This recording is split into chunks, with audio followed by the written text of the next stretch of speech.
गाल में दाढ़ी करे ए पिंटू के पापा पपी ना देह गाल में दाढ़ी करे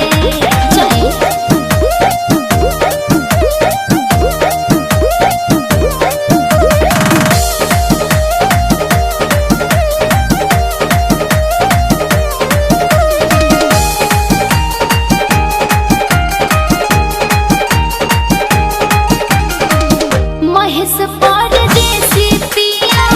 जीदा जानी कारी कहेल निशा हमसे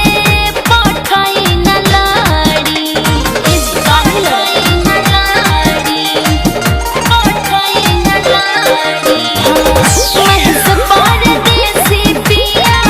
जीदा जानी कारी कहेल निशा हमसे पठाई न चिकन पगलिया लग जाई दागे यही से जीवा जोरे चिकन पगलिया लग जाई दागे यही से जीवा डोरे ए पिंटू के पापा पपी न देहब गाल में दाढ़ी करे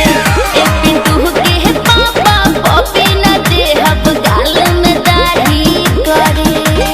फूले के जैसन बखिलल जवानी मक्खन मलाई जैसे कोमल बानी ऊपर से नीचे दहिया हमर देखी न भक भक जरे